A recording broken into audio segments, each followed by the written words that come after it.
Hello, Twitch chat, welcome back. Hope you're all doing well. Welcome to the Elden Ring portion of the stream. Just going to quickly go to YouTube and delete my community post saying that I'm live with Minecraft, because otherwise people get confused. Alright. Chopping Tuesday continues with us chopping in Elden Ring. Because we have the choppinest sword of them all, the Blasphemous Blade. And I've been doing a little bit of leveling up with this, as you might expect, over here at Morgott Palace. We are now level 107. I have 40 faith, 30 strength and dex, and then I think I put a few more points into strength. We don't have great talismans for this thing yet, so we're going to be getting some more of those. But I think this thing is already doing pretty decent damage. I think as a two-handed greatsword, we'll be able to do a decent amount with it. It does pierce damage somewhere in the combo. I don't know exactly where. I don't know whether it's like a jumping attack that technically pierces or something. Who knows? Either way, the main thing about Blasphemous Blade is Taker's Flames. Taker's Flames is strictly fire damage, faith scaling, and I think that's going to be very enhanced by using the Fire Scorpion Charm, Fire Shrouding, Crack Tier, all of the usual fire upgrades. And so we're going to hop down here, we're going to toast the Erdtree avatar that's here, we're going to get the Fire Shrouding, Crystal Tier, and then we're going to absolutely clown on the rest of the game, I think. That's the plan. It's going to be harder fighting Fire Giant like this, but we'll do our best. I think, honestly, for Fire Giant, we might just rely on the fact that this is also a sword and use it to hit Fire Giant with. Yes, this is B20, the Blasphemous Blade. And I have some experience with this thing. We're actually wearing the Gideon Ofnir armor set, which is, well, not quite the Gideon Ofnir armor set. That's absolutely absurd damage, though. Look at this.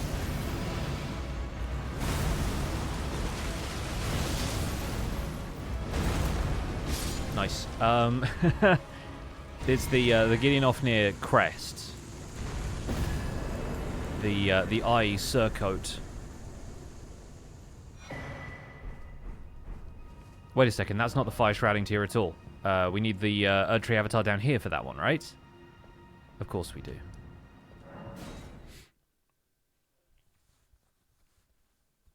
I don't have my Twitch link on YouTube. I don't anymore. I just deleted it.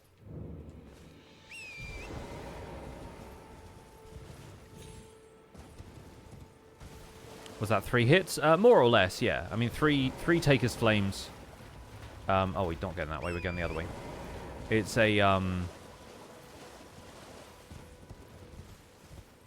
You do a chop and the flames come out afterwards, so you can kind of double hit with that. Just in case we need that for faith scaling later, but I don't think we're going to be dual wielding this anyway.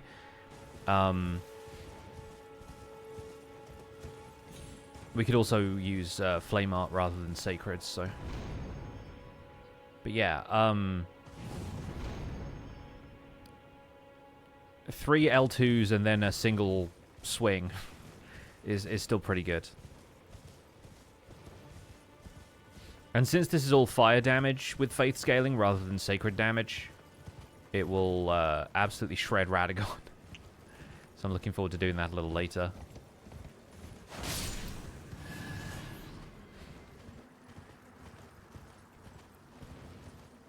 Even with sort of minimal investment in strength and dex, this thing does pretty well. Obviously, a tad extra fire damage to these guys is pretty lethal.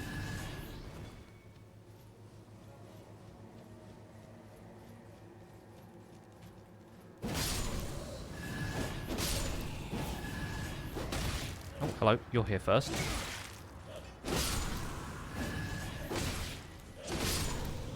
It's also got pretty absurd poise right now, so having no trouble getting through some of these swings. Okay, and now this thing I think once we get Shard of Alexander on this, we'll be basically invulnerable.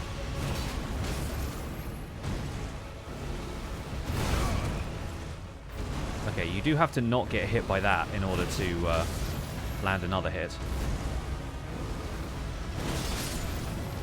Cool. That went well.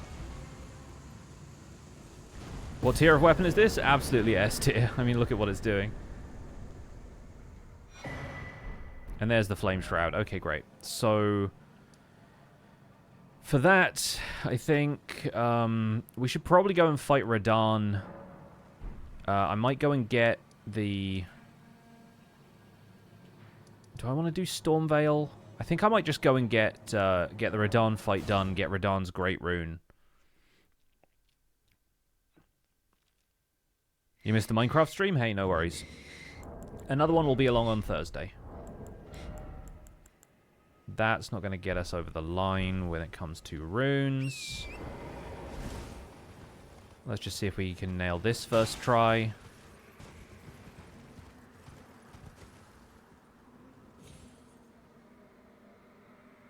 Okay, that's twice in a row we've crushed it. I'm quite happy about that fact. I'm less happy about the fact that it never works out when I need it to work out quickly. Pro gamer.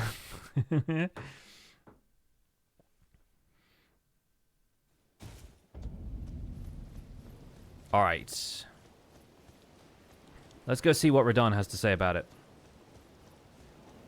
So is Elden Ring showing up as like a separate audio source? That's weird.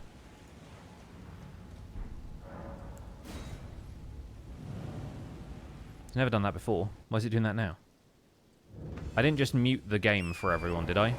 You are still hearing the desktop audio source I have set up to record the game. Oh, you can hear it? Good, okay. Just making sure I didn't absolutely mess that up for everybody. Summon the distractions!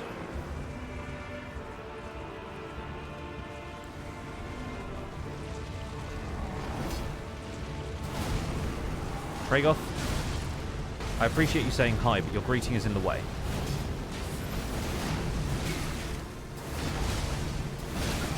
Ouch. I'm gonna need some of that health back, please.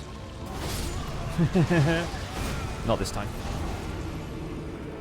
Loud and clear? Yeah, mostly loud in this fight. Let's go again.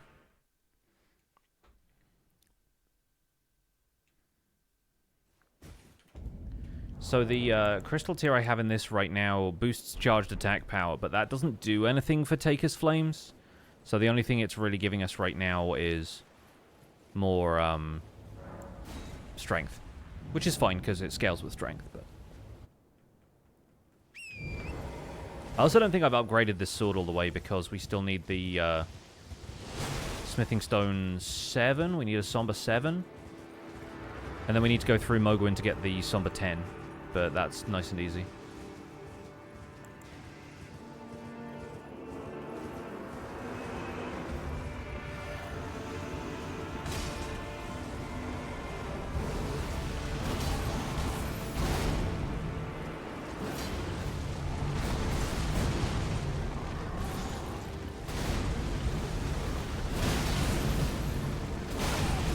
Okay, that's kind of huge.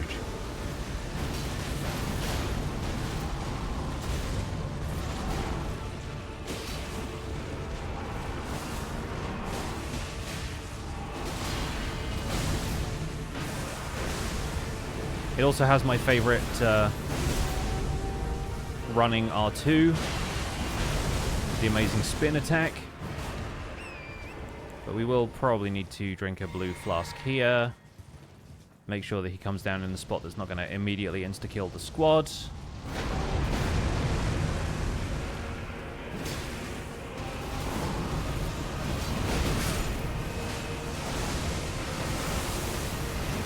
Get that little bit of health back. Nice, we got the stagger.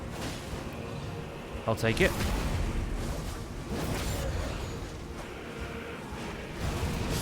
Nice, good clean fight.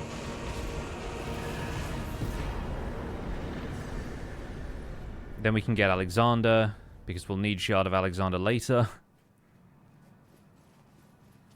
Somebody made a goldfish play Elden Ring. It went quite far in the game. Oh, yeah. I'm not sure if Twitch plays Elden Ring has been a thing in the same way that Twitch plays Pokemon was, but people do all kinds of bizarre stuff on this website, I swear. What's some tips for astrologer build? Go and find Sorceress Selin in Waypoint Ruins. She sells you a bunch of additional spells. Level Vigor. Go and find the Meteorite Staff in Aeonia Swamp in the early game, and then switch to another staff when you have better upgrade materials for the staff that you either start the game with or for any of the other staves that you find along the way. The staff that you get for beating Renala is pretty good. Also, later on in the game, anything with tracking attacks, any of the Glintstone Stars spells. Okay, we're getting a bit out of Dex. We're not getting as much out of Faith, but then the fire damage scales with Faith exclusively. So maybe we should put more into Faith anyway. Yeah, later on, Glintstone Stars, Stars of Ruin, like those spells all deal really good damage and have like homing ability, so they're a lot better at tracking your opponent than some of the other spells are, so that can be really useful.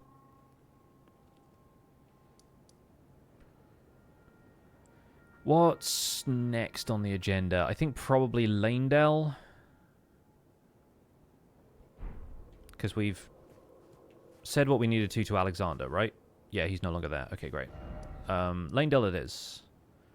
Although if we go back to Mount Gelmir, we can get the Fire Scorpion charm. Let's quickly go and do that. But yeah, that's 2 Shard Bearers. Right. We beat a Shard Bearer last time. We beat Rykard, of course we did. What am I talking about? So that's 2 Shard Bearers. We get our second talisman pouch. So we should get a 3rd talisman now. And then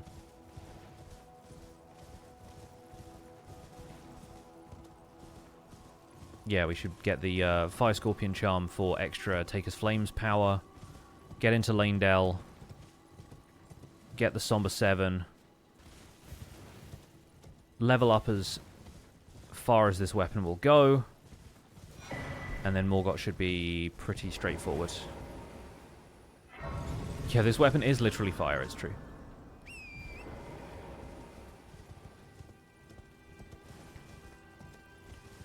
Yeah, we'll need Fire Shrouding tier. I don't think we have another tier that really buffs the Taker's Flames ability. Unless we want to use the Crimson Wall tier. Or whatever it's called. The one that gives you... Is it heal on hit, that one? Or is it like it's heal when you get hit? I forget exactly how it works.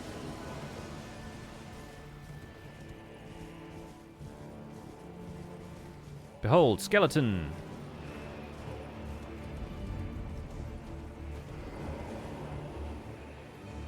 Oh, apparently not.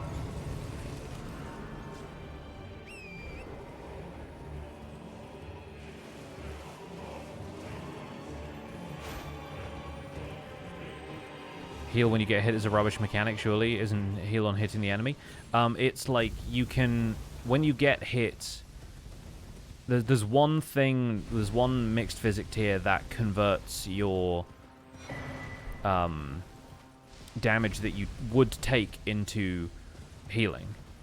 So if you've already taken damage and then you use it... If the enemy deals a ton of damage to you, you basically heal that amount instead of hurting that amount. Which a lot of people use for, like, invasions and stuff. As a counter to, like, people spamming sorceries at them. You heal a small amount from big hits. No. It's not like that. And that's how, I think, Malenia's Great Rune works. Is, like, if you hit them after they hit you, there's a small window in which you can basically get the HP back as long as you keep up the pressure. And that's surprisingly hard to find a good build for. At least one where it's, like, completely broken, you know? But I think there's a couple of YouTube folks have found good weapons for it. I think the perfume bottles ended up being a really good one. The DLC perfume bottles.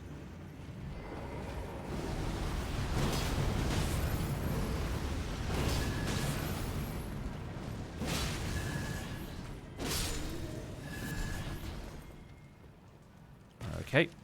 Taker's Flames is fully cracked. Big hammer guy.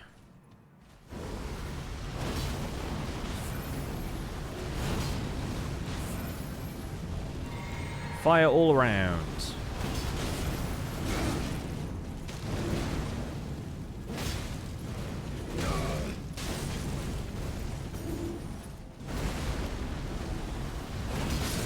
Nice.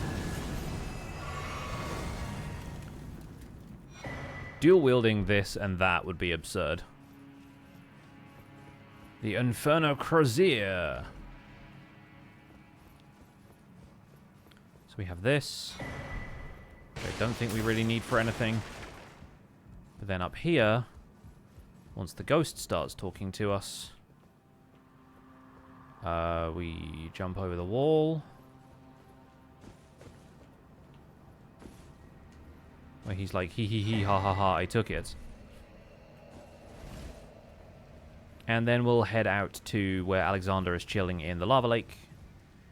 And then we'll have Shard of Alexander basically unlocked. Crimson Wall Bubble Tear is the one that converts damage into HP. That's what I said. I'm pretty sure. Crimson Wall.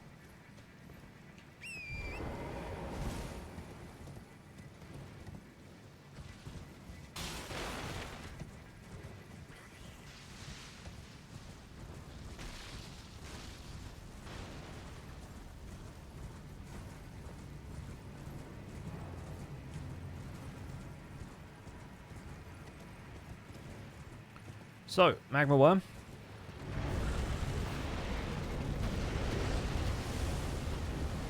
Ignore that guy. Jump up here, say hi to this guy. I hardly think I've been taken.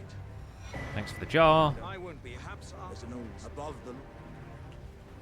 And let me back on the horse, please, because the Magma Worm is right there. Oh, God. So now we just need to get out to here. Crouch. Make sure it gets off aggro, and we're off to Lanedale. Pretty good. Got inspired by this game for your April Fool's shenanigans, trying to make most of my sentences today fit the Elden Ring message format. Nice. That's fun. Try running.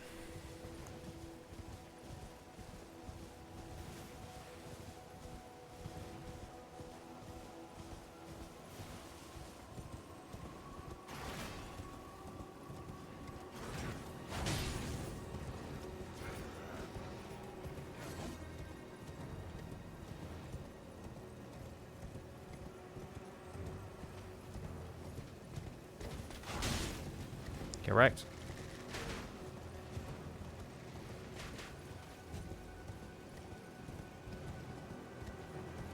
They're still trying to shoot me from down there, I can tell.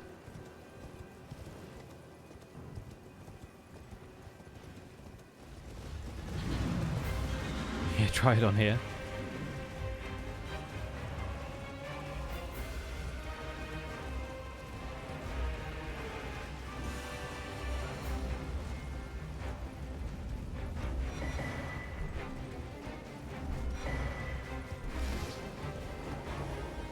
Feel free to use this chat for practice. Alright, they're off to do their thing. I'm off to do mine.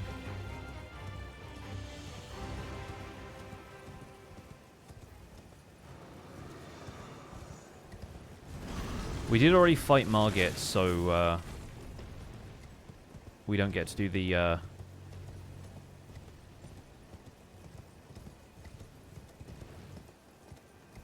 fun thing where you fight Morgott before Morgott, and then Morgott doesn't show up at Stormvale. But we're going to ignore this fight here, the way we always do, because can't be bothered to fight Fake Morgott. If we only spoke to a baby in Elden Ring message phrases, would it speak like that? I mean, for a while, sure, but then...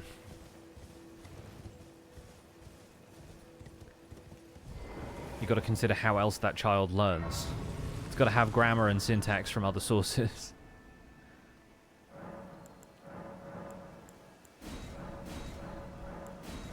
Okay, that's 2 more flasks. We'll go 6 and 4. I'm going to put Howl of Shabriri on here. Now we can use that. I'm going to put the Flame Shrouding Crack Tier alongside the Strength Knot, because I don't think any of those will really help. Even the Holy One is not going to benefit this build, really. We're going to return to Round Table Hold so that we can get the Talisman Pouch. Kids pick up most of their language skills from their peers. True. So, yeah, unless their friends all talk in Elden Ring speech format. That's, unlikely.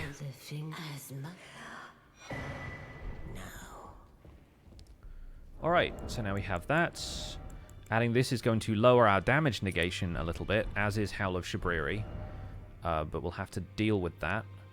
We're going to go back to Dragon Barrow so we can get Flame Grant Me Strength, because that's a body buff, while Howl of Shabriri is an aura buff. So that one's not... Howl of Shabriri is the one that's not compatible with... oh no, hang on. Is Howl of Shabriri the one that's... is mutually exclusive with Flame Grant Me Strength, and we need Golden Vow, or we need Commander's Standard? Is that how that works? I'm forgetting. Either way, this one increases fire damage, so it's probably worth it. And it doesn't get us the debuff that Howl does. Finalness of it needing the toilet, toddling off saying time for dung. Dung needed.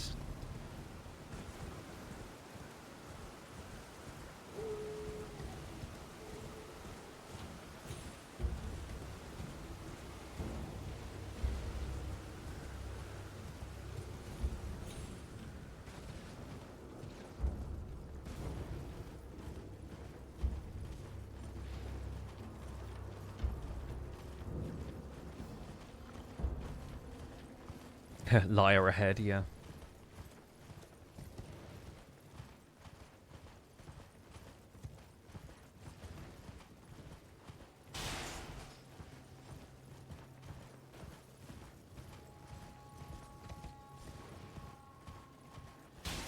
Therefore, butthole.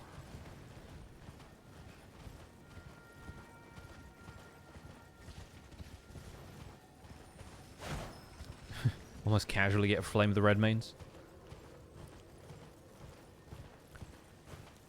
Not going to bother getting the Grace here because I'm optimistically going to assume we will do this first try with no problems.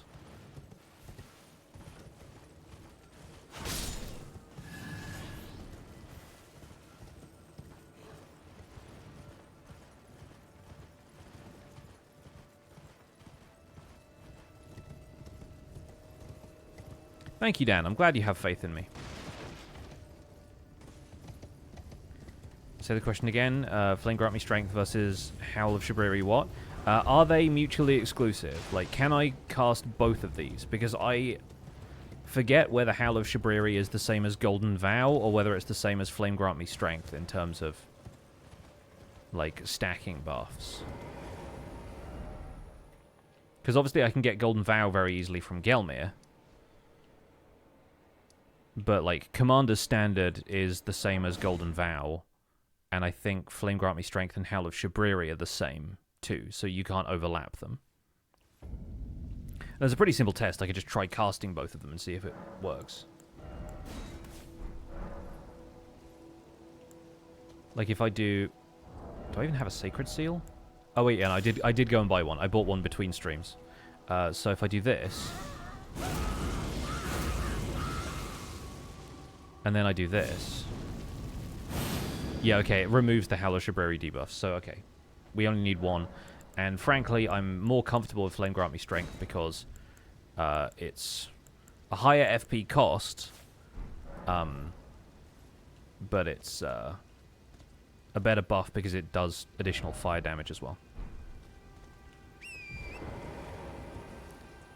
So we could fight O'Neill for Commander's Standards, but I think I would rather... We don't have the normal Volcano Mana Grace or anything. I think I'd rather just go here and get Golden Vow. So... we could just ride from here and get another Golden Seed on the way, but I don't think we necessarily benefit much from that. We have 10 flasks already. No big debuff, 20% damage boost. Yeah, I think that's ultimately better. Having the fire damage boost is just overall a better thing.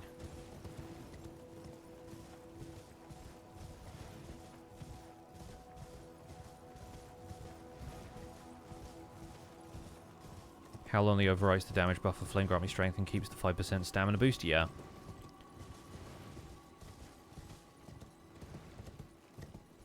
But then, it does give me a bit of a nerf to my damage resistance, and I've already got Flame Scorpion Charms, so I have a feeling that's going to make me quite vulnerable. Even though this build is a heal on hit build, I don't have a ton of vigor. And I will take a lot of damage from endgame bosses. Just gonna grab this Grace in case anything weird happens. Suddenly understanding how my parents feel every time I try to show them something I'm doing in Minecraft, so I have no clue what any of this means. Yeah, same. I mean, I have no clue what any of this means either. That's the nature of the beast.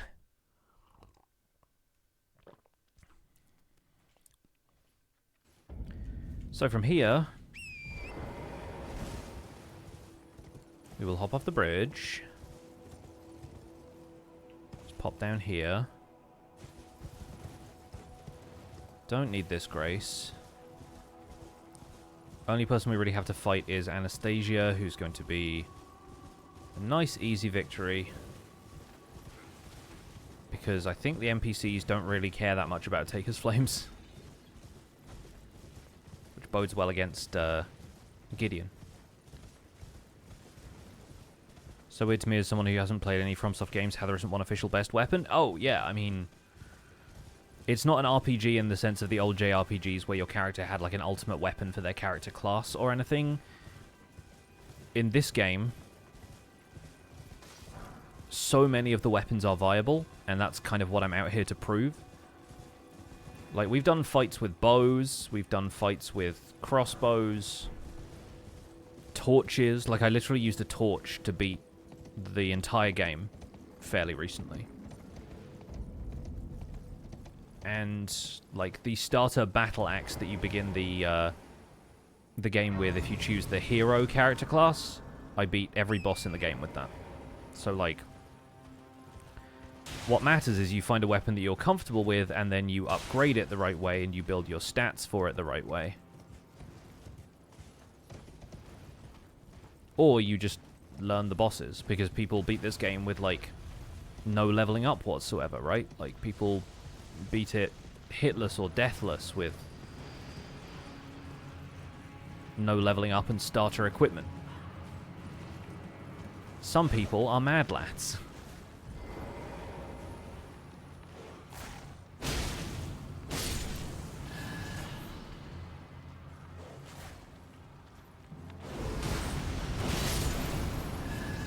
Sorry, doggo. Oh, she jumps over it.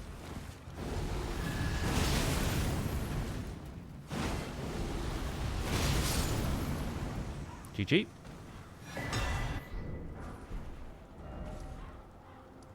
Now we go to Lanedale. This game is so situational that many would say overall the Starfists are very good for minimal effort. Yes. Starfists, Great Stars. Anything that does big poise damage, and I think Great Stars also does a heal on hit, right? So it's nice like that. I completely forgot we have Noble Presence because of fighting Volcano Mana Godskin Noble. Do I agree that generative AI is going to atrophy people's brains? No. Because I think after a while people will understand that generative AI is just slop and needs more regulation, and people will not just default to lowest common denominator stuff. I feel like I have more faith in people than that. I don't think it's good for people necessarily to have AI that is trained on stolen content, but that's also not the sole thing AI can be used for. So hopefully people come to understand that. Okay, you didn't need to retarget me. But fortunately that was something Torrent could handle. Alright, Golden Vow. Flame grant me strength. We can do one Taker's Flames before we need to Blue Flask. Okay, that's good damage. Oh, you've got fire too, huh? Copycat.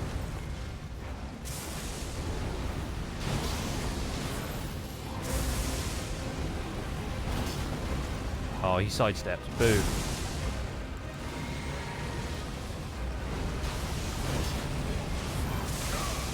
I mistimed the roll because I was trying too hard to make sure I could roll out of the Taker's Flames animation. Gonna take a quick heal here, even though I heal from doing this attack.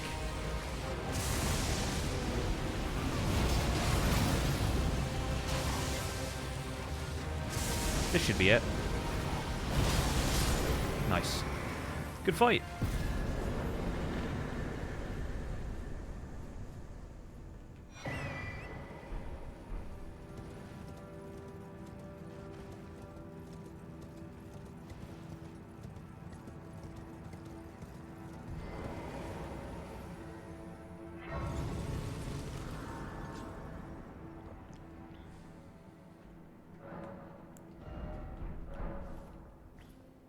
Yeah, I think the one of the major solutions to the prevalence of AI right now is training more people in sort of basic media literacy and being able to recognize when stuff is generative and recognize why that's a problem.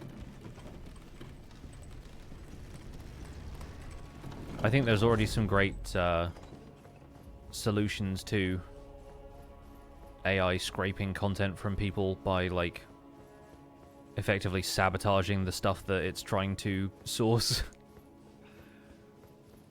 What's my favorite mount or form of transport in any game? Ooh, interesting question. I think maybe some of the airships in the Final Fantasy games have been some of my favorite. Like when I got hold of the Highwind in Final Fantasy VII, I used to just fly around the map constantly. Media literacy is already at risk. I mean, it's at risk all the time, but then there are new resources becoming available all the time. The trick is not to be alarmist about it, but sensible and outline a decent program of learning for people rather than just worrying constantly.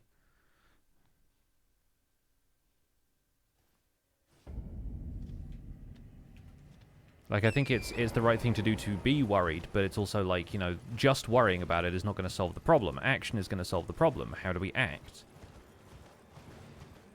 I think that's my main problem with a lot of people's concerns online right now, is that they are more concerned with the existence of the problem than they are concerned with what we actually do about a problem. There's more of this sense of, like, awareness is very important when people are ultimately not making people aware of solutions, they're just making people aware of problems.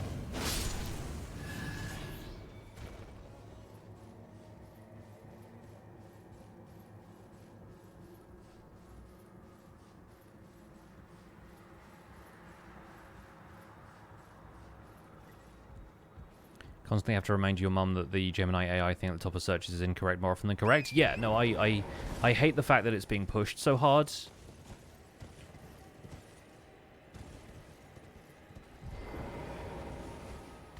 Especially in situations where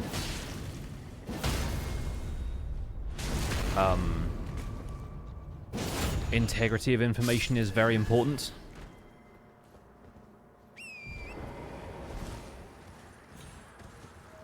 But the solution to that is to do what you're doing and educate people about the problems with it. Learn more media literacy from actively participating in fandom spaces than from English class. I mean, sure, like, it's learning on the job is what it is. Like, you can be taught the theory of something, but in certain situations it isn't going to sink in as much as practical examples will. I'm like that with redstone in Minecraft. Like, I can be told how redstone components work, but I can't envision what to do with them until I'm actually in the game getting my hands dirty. And so you learn more from media literacy because of fandom, because it's tied to things you actively enjoy, whereas school is trying to push the theory of it on you without really giving you examples from your real life, because one person's real life is not always going to be everybody's real life. They don't all like the same shows or whatever.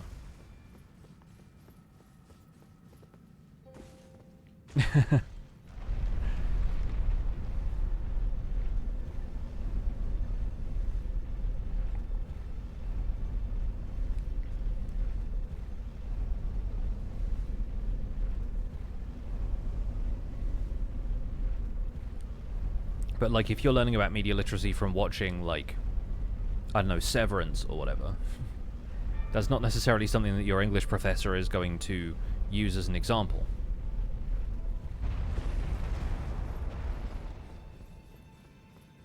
And I know that's not exactly relevant to the AI discussion we're having, but...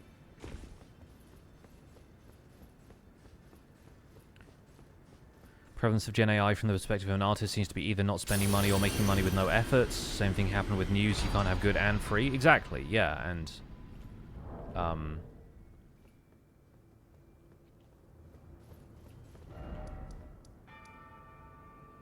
I think artists are hit hardest by everything because they are trying to train things to, like, cut out creative people like artists.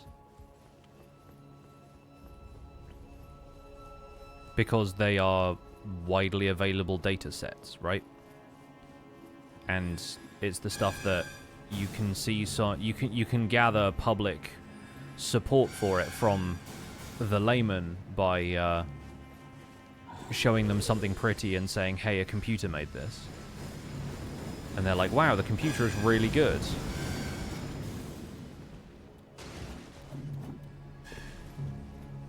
Because they see the surface level nature of it and they don't see anything beyond that. Yeah, and obviously writers too. Again, large publicly available data sets that are visibly recognizable to the average person. Like, you're not going to see the average person reacting to the way machine learning can resolve issues with, like, database systems or something like that, because the average person really does not care about what a database looks like.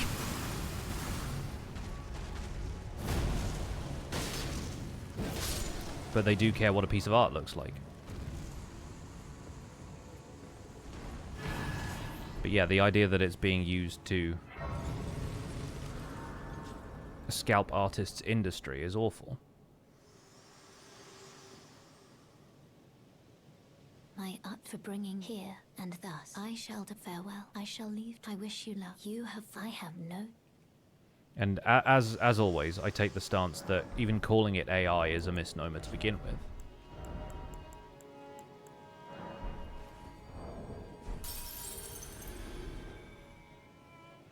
My favorite example of how ridiculous, like, the chatbot AI gets is a conversation that they read on the Sad Boys podcast between the Bing AI feature and somebody who was just trying to find out what time the new Avatar movie was playing at their local cinema. And for some reason, the AI did not tell him, like, basically lied to him, saying, like, the movie wasn't out yet, and then proceeded to insist that he was wrong about the date. Even though the AI itself had acknowledged what the date was earlier in the conversation.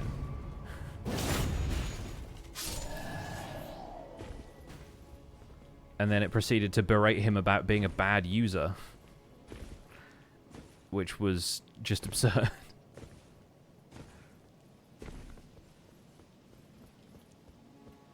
At the same point, I've just given up and called it AI because everyone knows what you're talking about. Yeah, I mean, that's... The other difficult thing about it is that, yeah, like, a consistent and understandable form of communication is ideal. But when this whole thing is about how we communicate as human beings to begin with...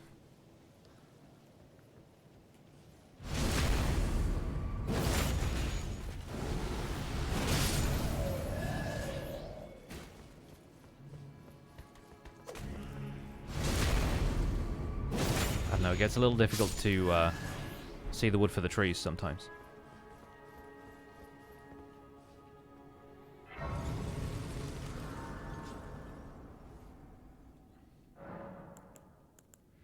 Let's add the Great Rune on here now, because we're about to go and fight Godfrey. This fight should be a good one. We've got a pretty decent build for the fire aspects of this weapon now. This is a fire aspect sword, I just realized.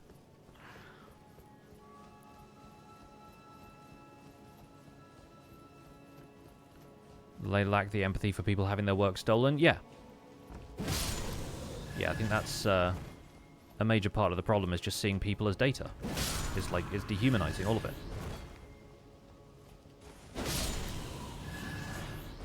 Ooh, new threads, maybe?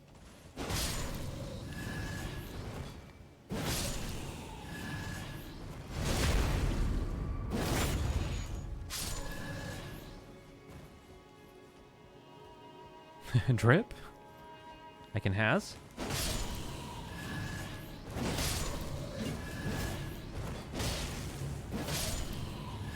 Okay, nice. That's us healed back up and then immediately taking damage and then healed back up again. The heal and hit really does make this an absurd weapon.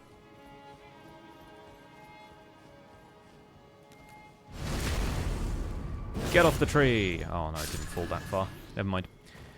Okay, going into Godfrey. We'll get Golden Vow. And grant me strength. We'll get one good shot off before we hit Blue Flask again. Nice.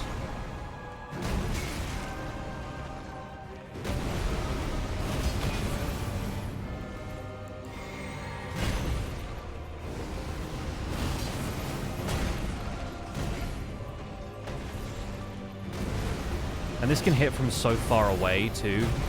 I think that's the other amazing thing about it, is the sheer reach that Taker's Flames has. That's the best Godfrey fight we've had in a while.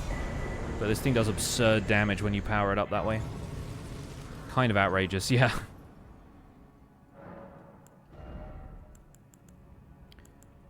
Let's continue leveling Faith if we're going to get that amount of damage scaling out of it. 4th Talisman Pouch. I mean, Gold Scarab can go on there for now, but we want Shard of Alexander later. Axe Talisman isn't doing much unless we charge R2. The L2 is not going to be affected at all. Carrion Filigree Crest is helping considering how much we're using Taker's Flames. But I'm taking suggestions for what other talismans might be good there, instead of Axe Talisman.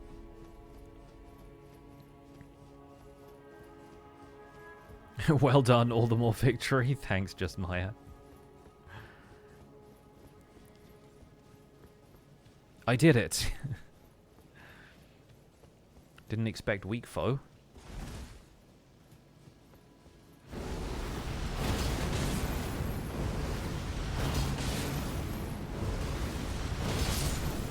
Try fire. What are talismans? They're the accessories that you have here that add additional buffs or changes to the way your character's stats are used. Like right now I have one which enhances the amount of power my charged attacks do, so if I like hold down a button and really swing a sword instead of just tapping it, that does more damage than it normally would. This lowers the amount of my blue bar that gets consumed by using skills. This raises my fire attack, but also raises the amount of damage I take, and this gives me more currency when I defeat an enemy. Godfrey icon? Godfrey icon! How could I forget? Although, I don't think Taker's Flames counts as a charged skill. I don't think it does, because this takes exactly the same time as that. Yeah, okay. No, it's not a charged skill. Never mind. That sounded like a really great idea, but I don't think it counts as a charged skill.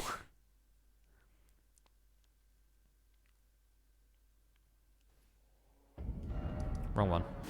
I think there's also one in the DLC that works really well with this, but I think we're not going to do DLC because while it would be easy, we could also get two-handed swords, and that would give us a plus 15 damage to two-handing this weapon. I don't think it's going to be worth the additional time investment, because I think we could probably just go ahead and beat the game with the build we already have.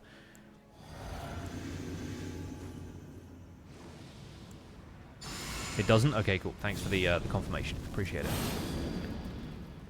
Alright, let's fight Morgotts. Just realised we should have gone to the sewers and got the +7.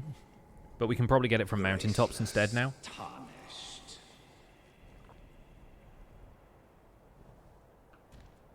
What is thy business with these thrones? We'll be at +10 before Fire Giant, at least. Godric the Golden.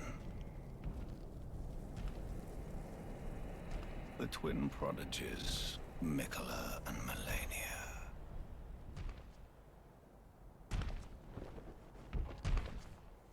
General Radahn. Praetor Rykard. Literally your first time engaging with anything Elden Ring related? Oh, that's fine. Luna Princess Rani. This is just a very good Willful traitors. action RPG All. after the Dark Souls formula, made by the same people. Thy kind are all of a piece.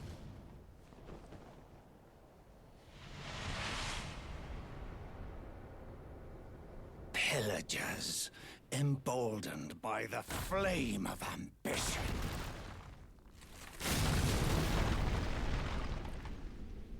Have it writ upon thy meager grave. Felled by King Morgott, last of all kings. Tell us about the foolish ambitions. Say the line, Bart.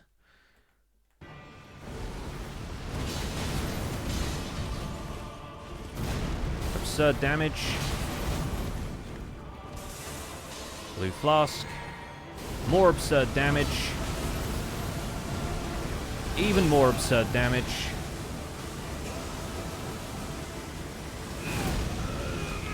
More absurd damage from a distance.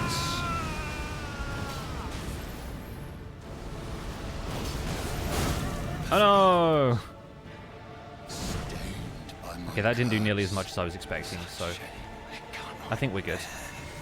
Thy part in this shall not be forgiven.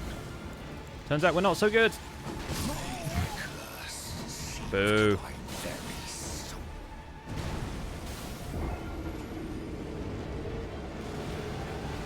Ritual Sword Talisman seems good because Taker's Flames keeps you at full HP, except in examples like this. Yeah, always famous last words. That's hubris at work. This is why Lanedale feared Rykard so much. It's true. Rising against the Erdtree. Oh. One more again. This is why I should have gone to the sewers first, because we would have won that if I had a +10 sword and not a +8 or +6 sword. Didn't expect defeat, but don't give up. Amazing. I love this bit.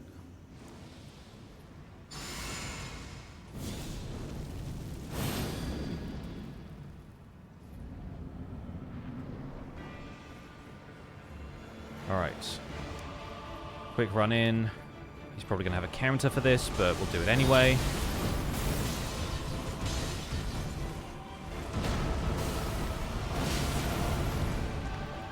Same thing we did last time, actually.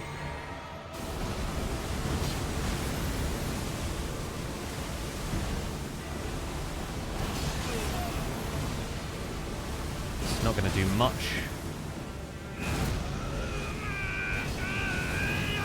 Really doesn't do a whole lot when he's charging up that last bit.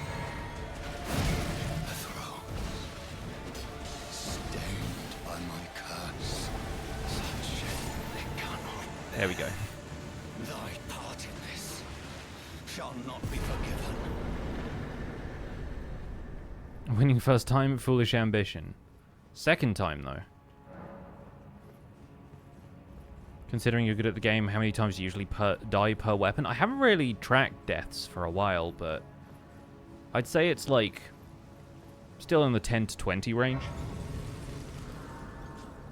Broke the throne? Always. Broke the throne, cut his hair. Something, something, hallelujah. Morgott trying to beat me with every weapon, it's true. He really pulls a lot of them out there. So I'd like to the flame then and guide. It's the tree spear, the giant crusher, the Lord Sworn's great swords. Yeah, 2 more in faith, why not? Now, back to Avenue Balcony. Yeah, we'll get the Somber 7 from Mountain Tops. We'll go back to Mogwin Palace to get the 10. April Fool's Minecraft update video just dropped on YouTube. Okay, let's take a quick look.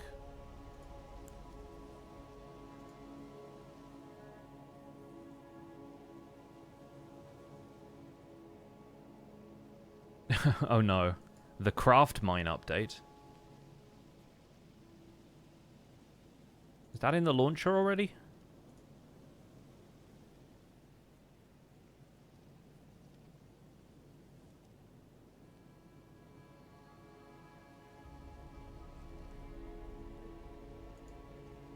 Oh, it is. How fun.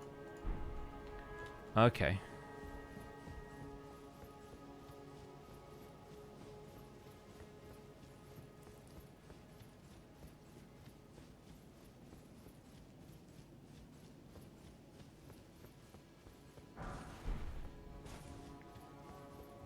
So,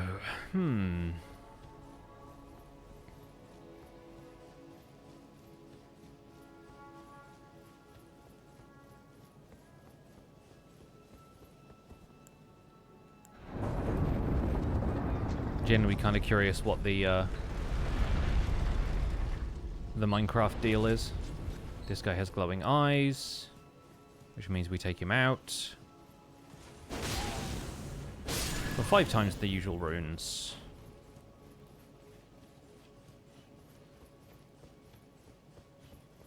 I keep my head down and avoid all of the other misbegotten.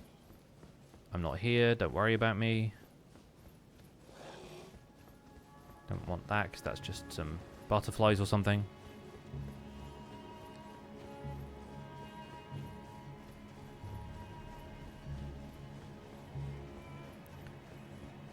Pull the lever, Kronk! Do we have elevator friends today? Oh. One of them tried to shoot me.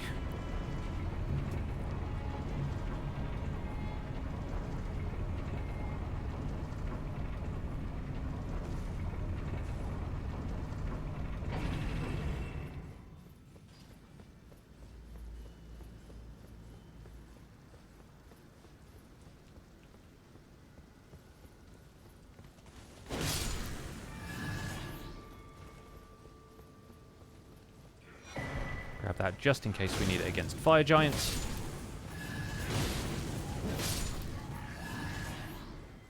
Wrong lever!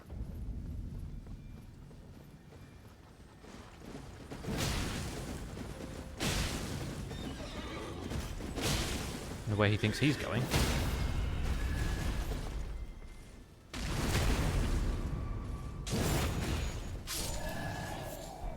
And then we took the horse's liver. With some fava beans and a Chianti. This one I believe is a Somber 6.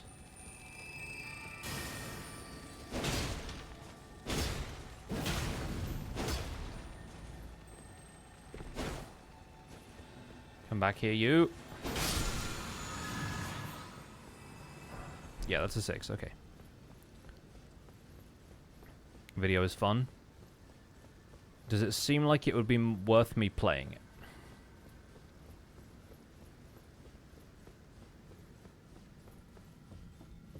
I mean, in theory, anything is worth me playing it, I suppose, so that's a bad question, but... Is it worth interrupting what I'm doing now to play it?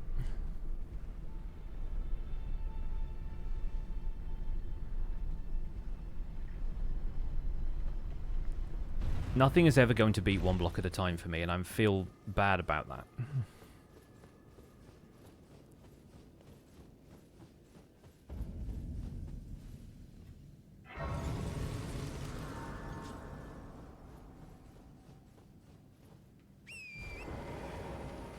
But one block at a time was just a different game, basically, and so it felt like there was a sense of discovery there.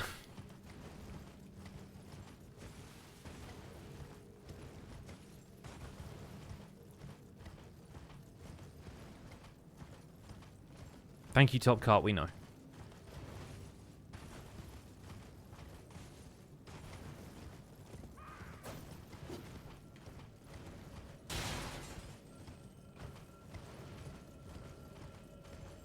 Crafting mines with stuff? Yeah, nobody's playing the April Fool's update yet because it literally just came out, and I think people were confused because there was something on the website that wasn't loading for some people, and we thought that might be all there was from Mojang this year. Because in previous years, obviously, they put out snapshots, they put out, like, random other games, they put out screensavers, wallpapers, like... They haven't always had the time to do this stuff, and especially with the development team making multiple minor updates a year now, nobody's entirely sure if their new work cadence allows them to do the kind of game jam snapshot thing. Yes, Annika, it is April 1st.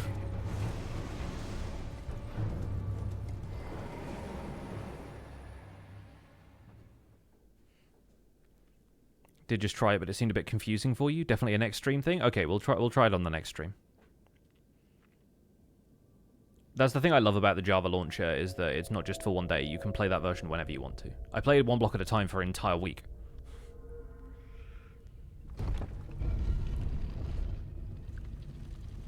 But I think maybe I can dive into it tomorrow, make a video. As long as it doesn't interrupt the time I wanted to spend on designing my build for Misadventures. Could do some testing tomorrow, yeah. Maybe.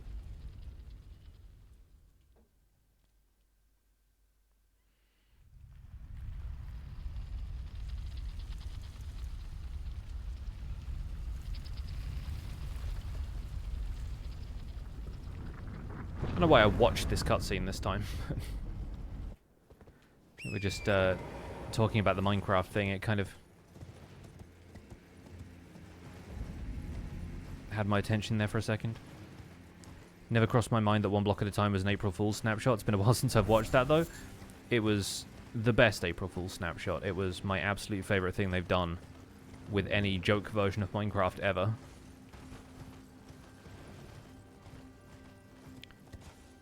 The potato update had some cool and goofy stuff. Don't get me wrong.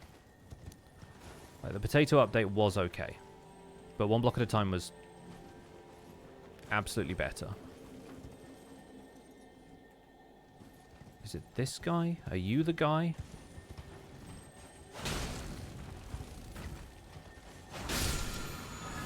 You are the guy!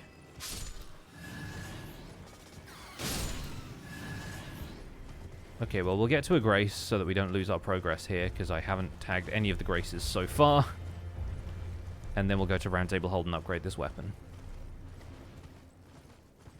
Didn't know you could play it whenever you want. That's a really nice feature. Yeah, that's Java Edition. That's being able to load any previous version, including snapshots, including beta, Like, all of that is accessible through Vanilla Launcher.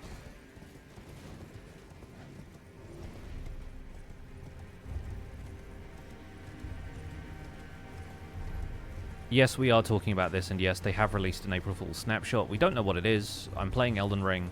I'm probably going to check out the snapshot tomorrow because I've already streamed Minecraft today, and I don't really have the time to get super into it if it's something that would take more than like an hour.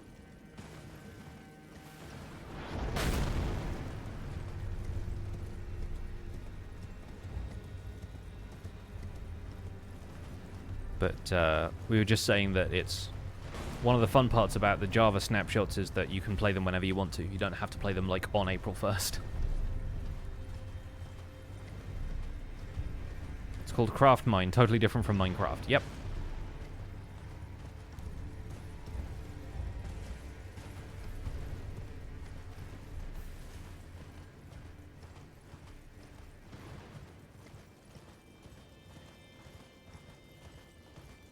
What I think would be really funny is if they hired a development team who had never played Minecraft before, which is probably relatively difficult to do, but I don't know, sometimes people get fixated on what they're doing instead of what other people are doing, and then just, like, told them to create a game like Minecraft. They gave them, like, a design brief, but none of the assets and none of the,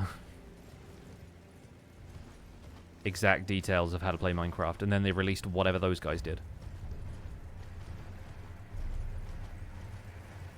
Do I have a least favorite enemy in Elden Blood Souls? Most hated is the Cathedral Evangelists in Dark Souls 3. I have only played up as far as probably about halfway through Dark Souls 2.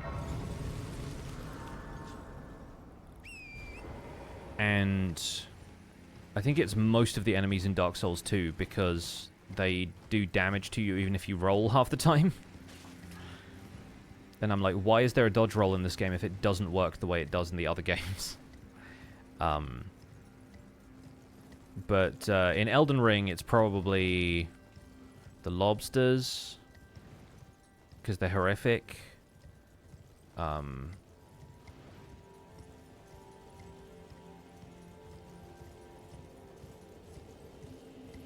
It's always the usual combination in Elden Ring of, like, lobsters, rats, dogs.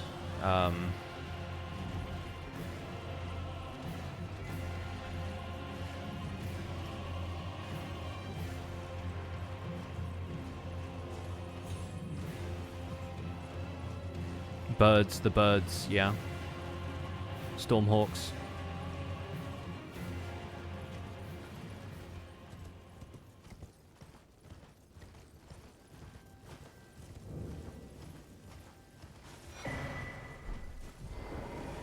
But yeah, I think the, I don't know what they're called, I don't know what, like, faction they belong to or anything, but there's these soldiers dressed in white in Dark Souls 2 who are in, like, the coastal section where you fight the Dragon Rider boss.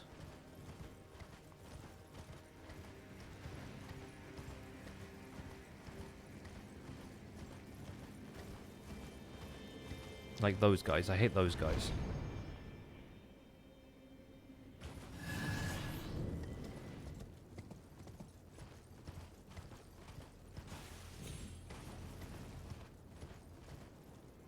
But yeah, I've never played Bloodborne. I've never played Dark Souls 3. I only got like a little bit of the way into Sekiro, but I kind of bounced off that game. Chillinest Villain, thank you for the 34 months.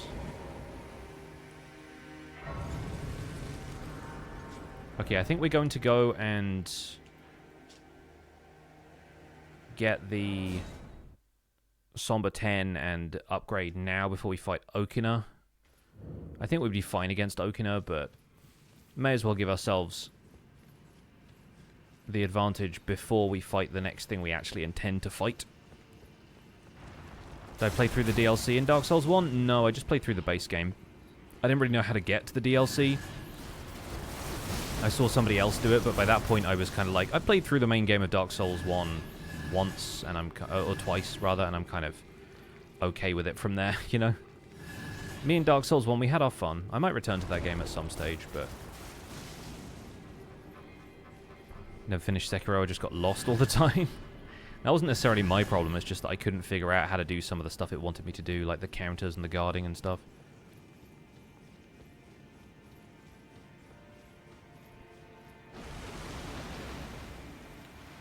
Is the kind of game that would be so much more enjoyable the second time through once you actually know how to play the game, but you have to play through the game and absolutely suck at it the first time through. And unlike in Elden Ring, there aren't many things you can do to change your playstyle to something that works better for you. You just have to adapt to what the game wants you to do. And that's the kind of thing that I bounce off when it comes to games like this.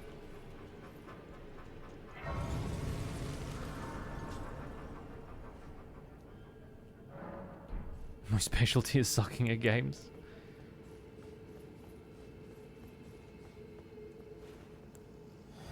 Now here's something I'm curious about. With this Reduvia fully in my arm, I wonder if I can do something like this.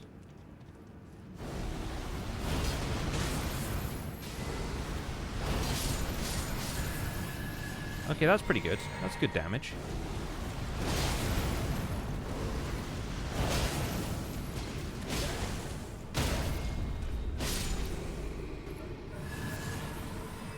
My first time in a while actually beating these guys.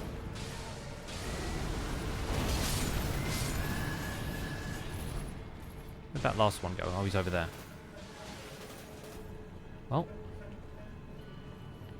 I'm just going to go up here and claim this. Why is your chat all in Comic Sans? Is that an April Fool's that Twitch is pulling on you, or is that an April Fool's that you are pulling on us? That is the question we have to figure out. Now those out of a chat find them well.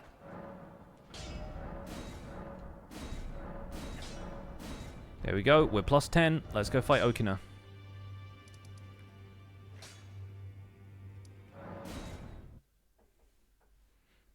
How do I enable this? How do I get Comic Sans? It could also be a browser thing. Would never willingly choose Comic Sans. Alright, well.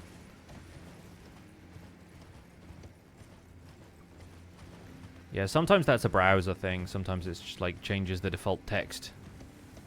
But it could be a Twitch thing specifically.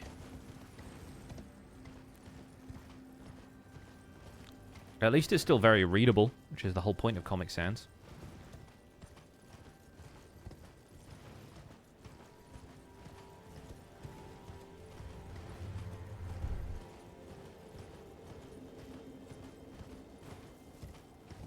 Fire Giant is the one boss that I am slightly worried this build will not be as good against because of his fire resistance. But we're going to go pretty heavily on the buffs for it, so if worst comes to worst, we can just attack him normally.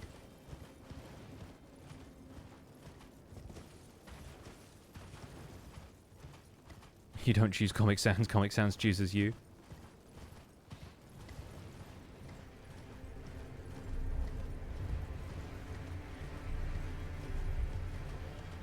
We've done 5 versus 5 before, yeah, true. We have indeed fought fire with fire.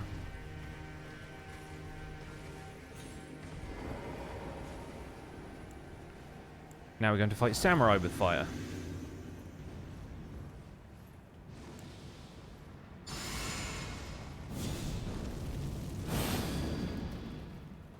What do you mean your sword has a cool ability? Mine too, I guess.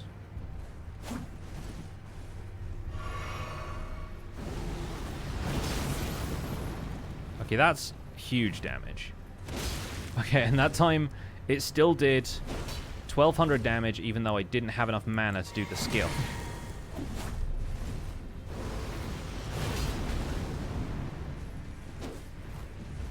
Okay, he should absolutely have jumped into that.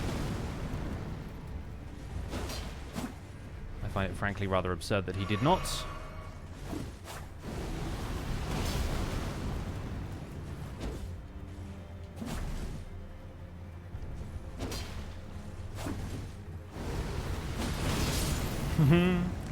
Okay, cool. Good fight.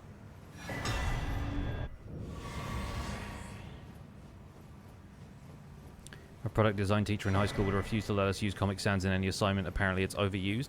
Well, it's a default font on most systems, and it doesn't look especially professional.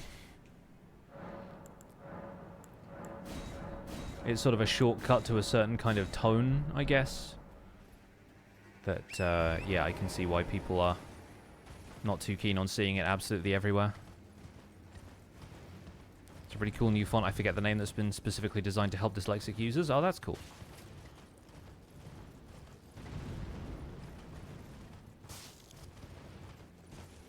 Big fan of that kind of accessibility work.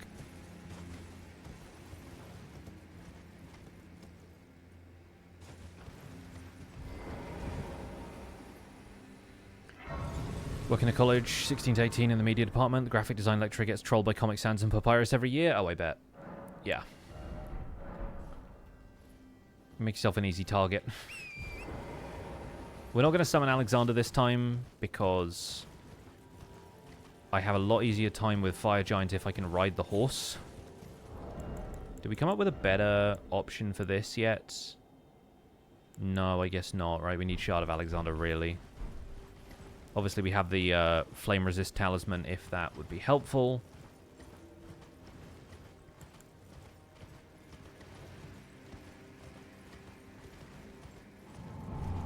Why is it always skeleton? It's a very good response.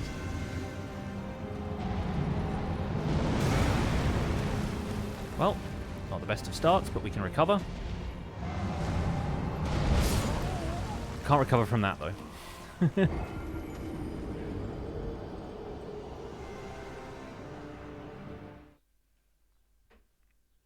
Literally, like, raising my hand from Golden Vow directly into the crushing force of this giant plate. Okay, let's take it seriously this time.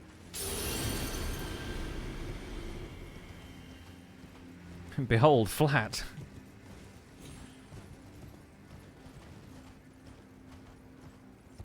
Try skill.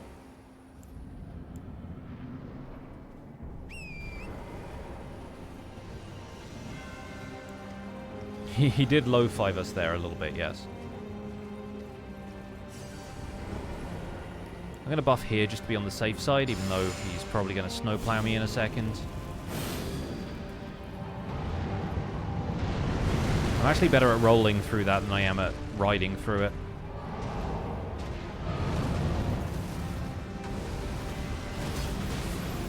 Yeah, that still doesn't do a lot of damage compared to how much it does just by, like, swinging on him, so I guess we're going to do it this way.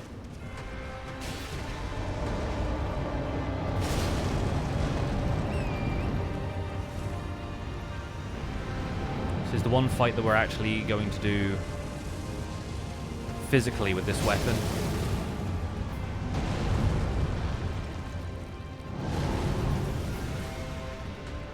And the problem is I can't get anywhere near him when he's being like this.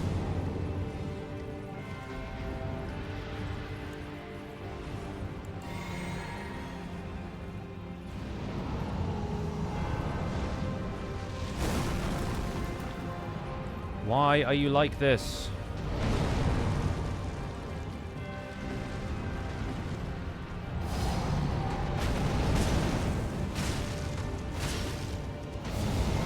Lance Talisman might actually have been a good call here.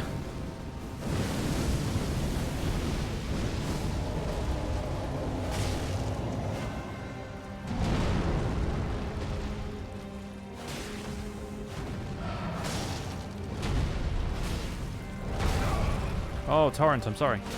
There we go. Second phase. Let's get out of here before the fire comes up.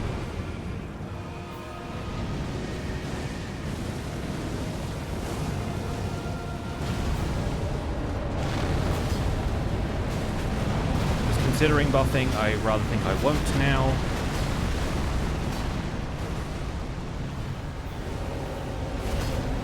That's not going to chase him down, is it? I am.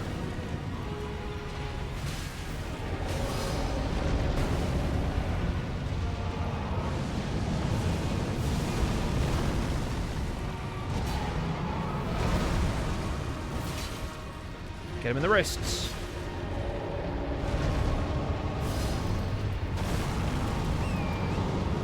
Not gonna work. Dang it. Yeah, low vigor and high pain tolerance.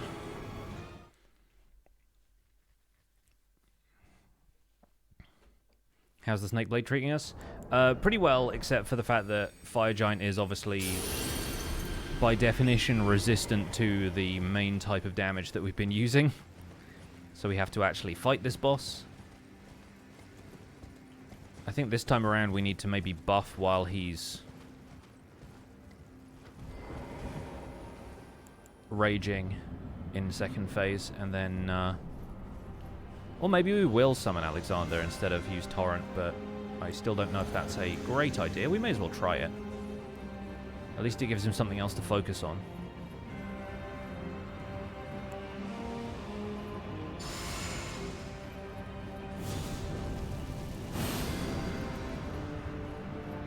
But yeah, if we alright, wasn't paying attention for that one. If we buff in second phase, then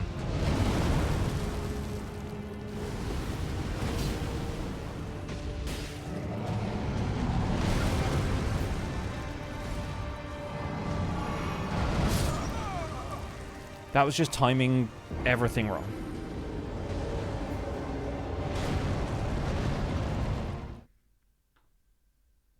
Yeah, I think we need Torrent in general. Just, not that I gave Alexander a particularly fair shake there. I think, just for maneuverability, it's nicer doing everything with Torrent. I also have low vigor in this build because we're life-stealing, so most of the time I don't need it, but that has kind of caught up with me here.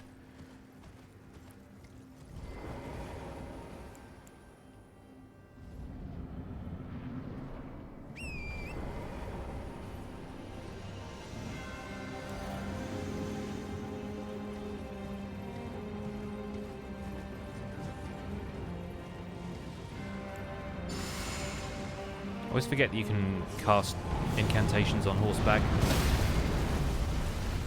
Doesn't really help much when he does that, but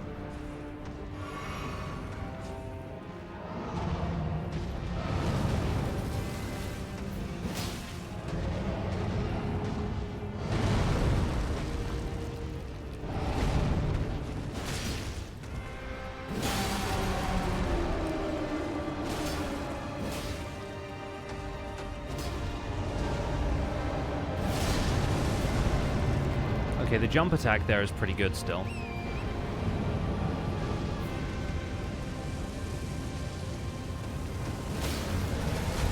Did he just stagger? Well, either way, we are pressing the advantage.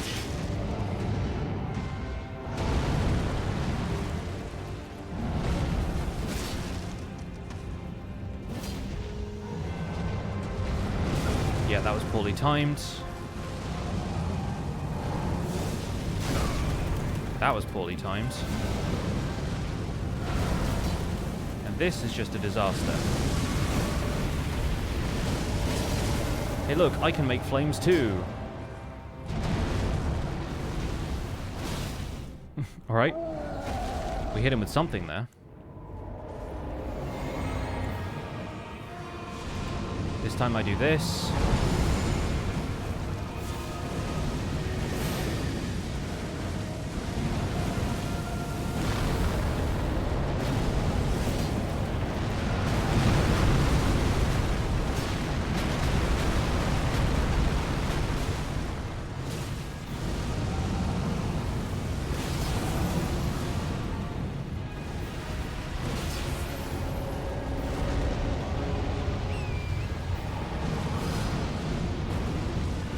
Okay, best case scenario. We got rid of at least one of the giant's flames, and we avoided all of the flamethrower stuff.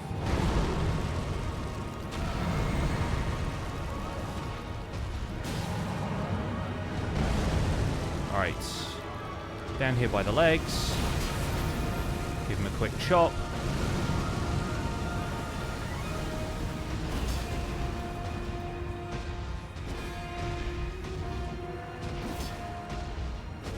that felt unfair. Through the legs for that one.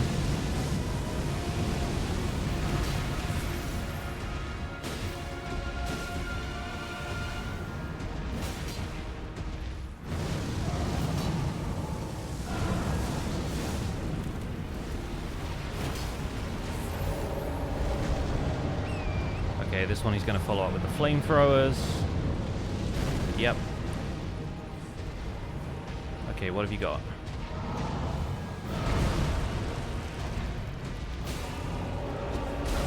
Ow.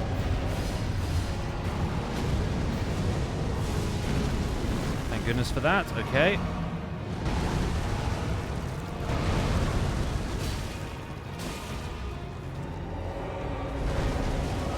Quick blue flask. Okay, he's rolling side to side.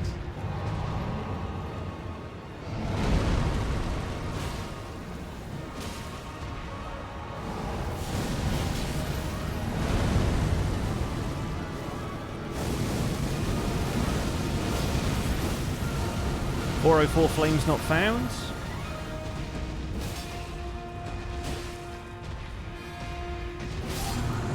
There we go.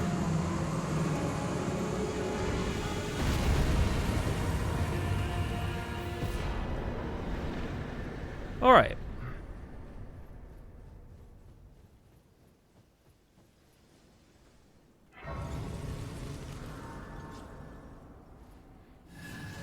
I know, poor fire giant.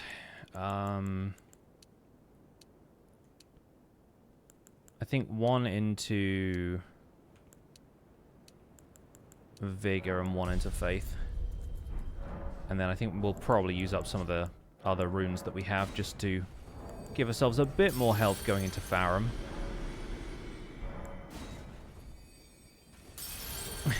Thank you, Maya.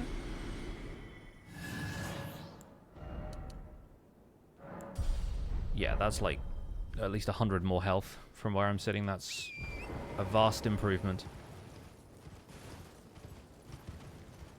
Until next time, Fire Giants. Next time is going to be, I think, Blood Fiend's Arm? I think that's what's after Blasphemous Blade.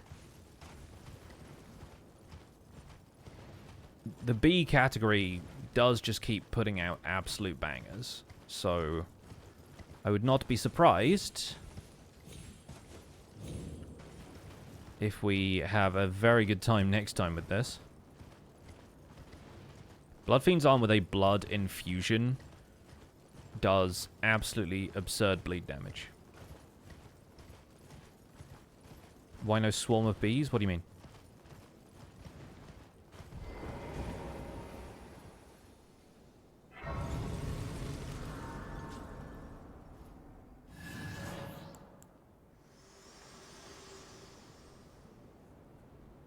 I have long this world and death. Are you to commit?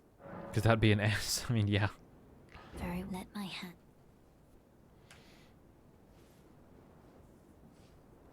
Bee swarm.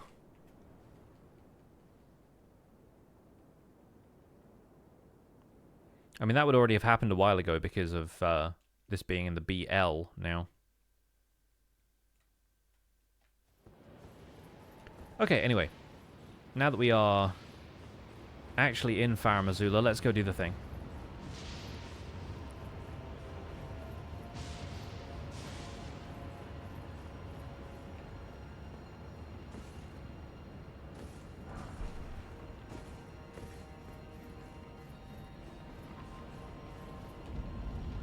We could potentially finish the game very fast from here, at which point, if we've got an hour left of the stream, I might check out the Minecraft snapshot after all.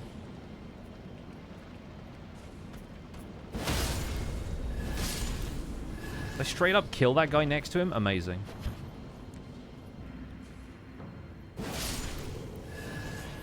Guess I did. Yeah, these beasts are unarmored, so it does kind of make sense that they take pretty hefty fire damage.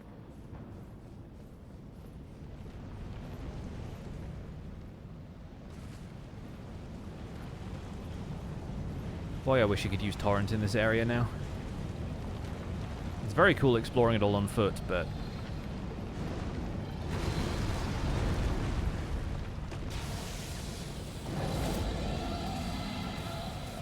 Didn't know about that weapon. Oh, Bloodfiend's Arm? Oh. It is the standout weapon of the DLC for a lot of people. A lot of people absolutely swear by Bloodfiend's Arm. It's the chicken wing. The most lethal KFC you've ever seen. Oh, he dodged. Nice dodge. It no longer matters. Get terrible lag in Farum. I get terrible lag in this room of Farum specifically. Outside of that, not so much. But having this, yeah, giant tornado at the center of everything will do that to your frame rate.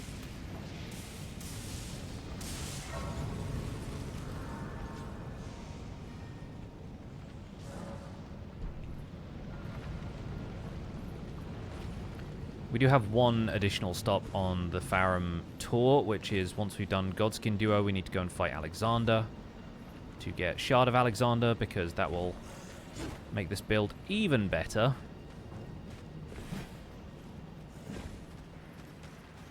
But we are still using the Gold Scarab Talisman, so... better replace it with something. We could also get the Dragon Crest Great Shields on the way down, which might be good for physical resistance in case we need that. But once again, we do heal on hits, so... What weapon did I use the first time I beat Elden Ring? I used the Moonveil Katana. How do you think beating the game with Jar Cannon is going to go? Badly, based on what I've seen of other people using the Jar Cannon. Because the main thing with Jar Cannon is it's got a really long reload animation that you have to sit through and you can't really, like, cancel out of. So you have to time your attacks really well for having an opening after you have attacked. But I will try and see what, like, support skills or weapons or spells or whatever I can use that will help with that. But it's like a hand ballista, right? So... it doesn't scale based on your stats. It's like a crossbow, basically.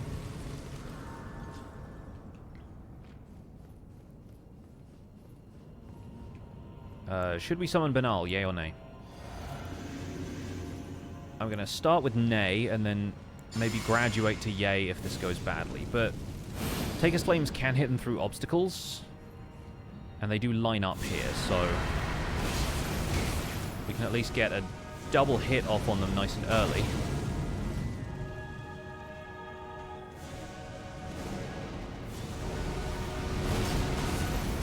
Yeah, we can kind of cheese them that way. But then Noble is going to try and cheese us, so... this should be fun.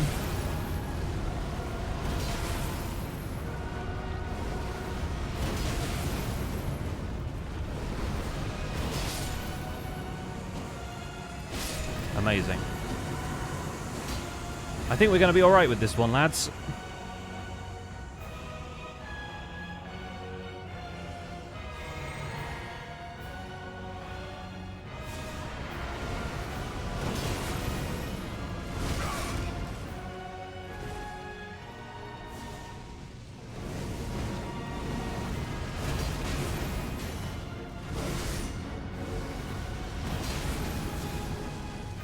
Yeah, by all means bring the other guy back. Let's see how that goes for you.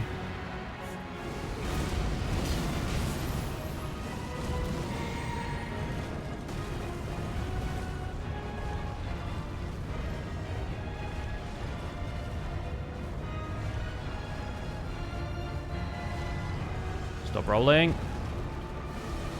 Thank you. What a fight. What a good fight.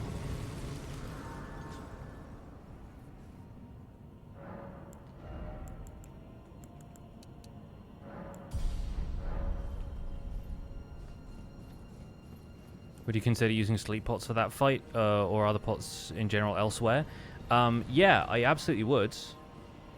I just never pick up the recipe for them, so I often just miss out on the opportunity. But yeah, having a skill that allows you to hit both of them through the obstacles in that room is easy mode. That's, like, absurd.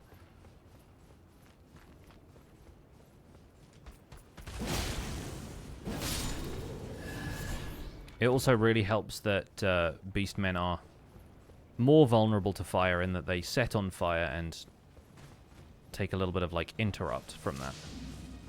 Do I have any stone sword keys? Oh, thank goodness for that. I never seem to be lacking in stone sword keys when I get to this part, but I never remember picking them up.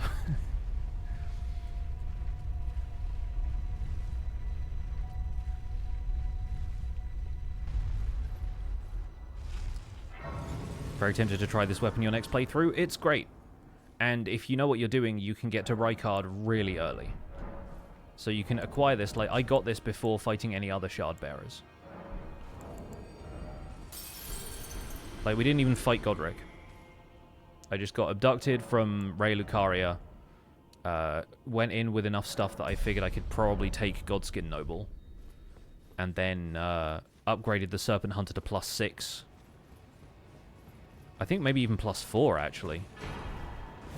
And then we just tried Rykard a few times until we found the right kind of rhythm for that fight again.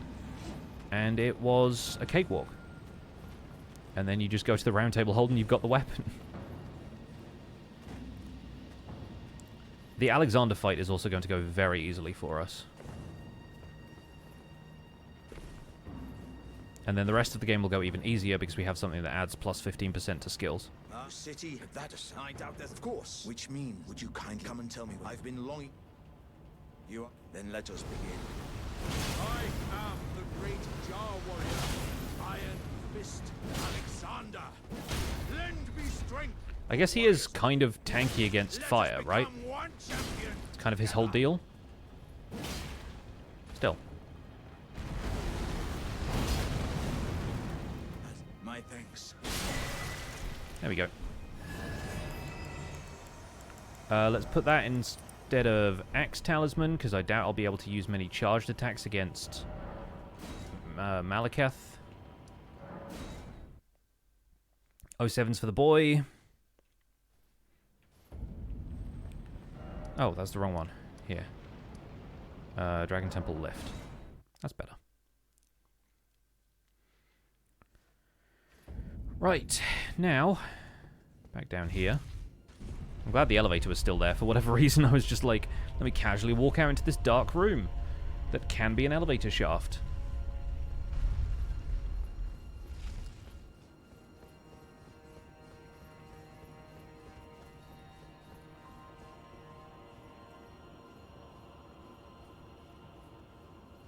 Hello. Oh my god, the critical one-shots Beastmen. That's absurd.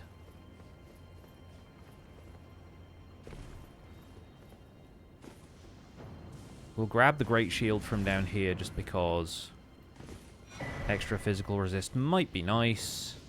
And we can swap that out for the Gold Scarab. My elevator sense assured me it would be fine. Yeah, I mean, we didn't send the elevator back down. I just wasn't 100% certain, and the room was very dark.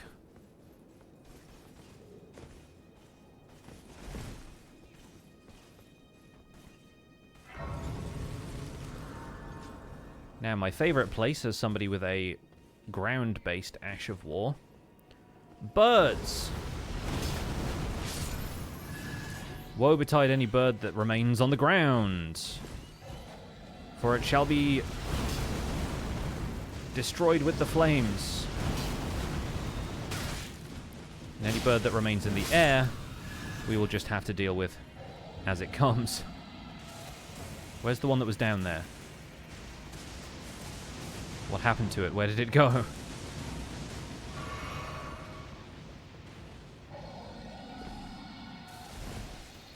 He's behind me, isn't he?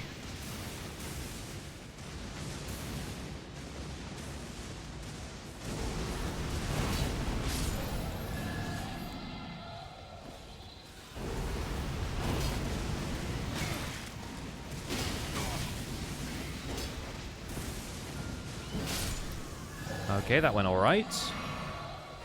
Next. Hello.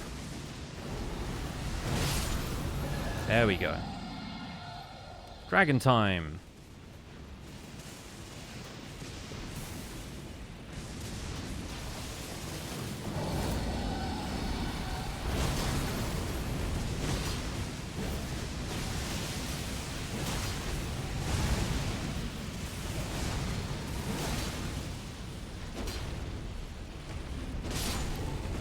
Smooth.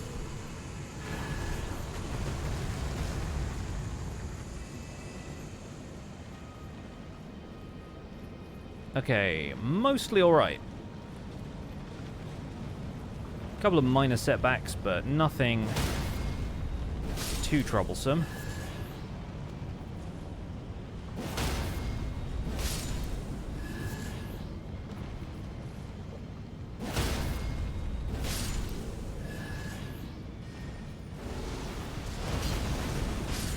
Oh, you have elemental AoEs? Good, me too.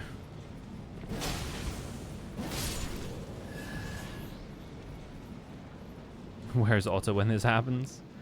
Hiding.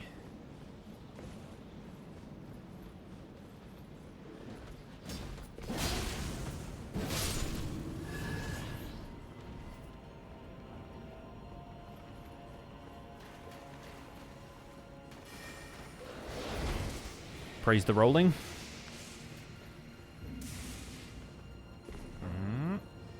And up we go.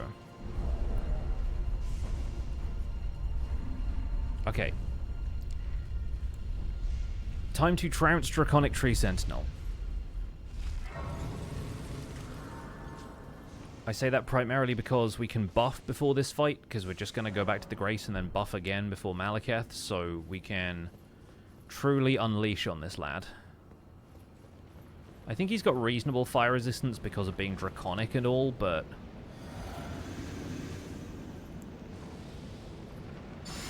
the first Draconic Tree Sentinel went down like a sack, so this is not going to be too different.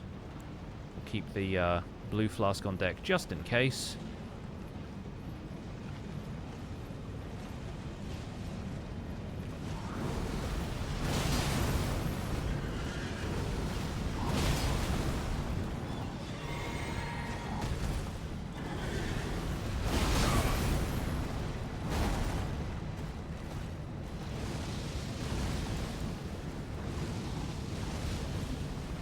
Drink.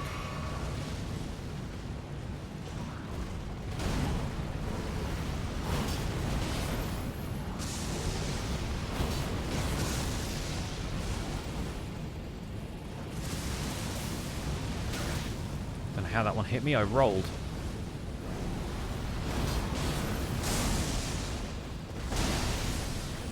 Oh, I don't really need to heal. Forgot I've been doing heal on hit this whole time.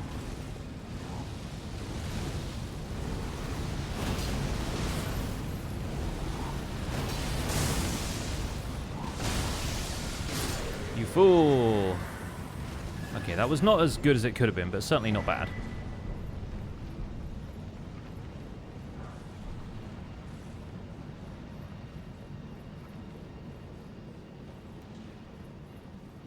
I wonder if any of this armor is better than the stuff I'm wearing for, like, a reasonable roll. Radahn's Great Rune just increases stamina. It doesn't increase endurance, so it won't have changed my equip load. I think we need to be at 40 vigor, ideally.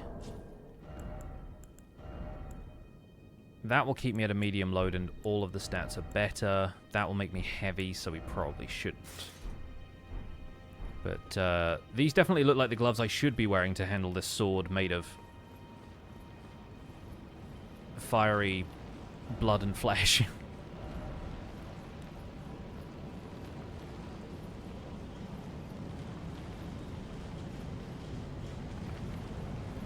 Communicating on Twitch and Discord has really ruined my ability to put periods at the end of sentences. I need to read through everything I write to check I didn't forget any. Yeah. That's what a proofreading pass is for, I guess. So you have proof you put full stops at the end of sentences.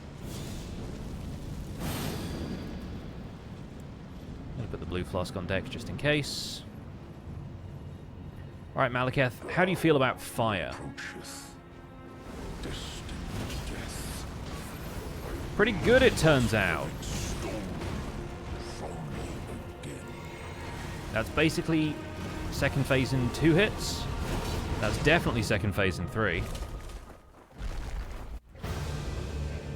Okay, my flame effect's just disappearing over there. Oh, okay. He wasn't on the ground for long enough for that to work out for us that time. This time he is.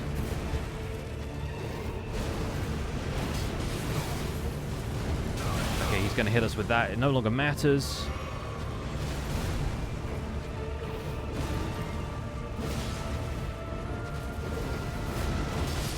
Absurd. What a weapon. Still got the gold scarab on. No foul feet or anything, but yeah, that was the fastest Maliketh I think we've done for a while. This thing is absurd, dude. Like, really absurd. We'll watch the Destined Death cutscene. Maybe we'll use this as the thumbnail.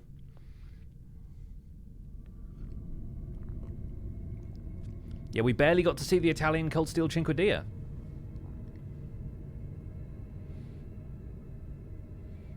By the way, this is with so minimal stat investment.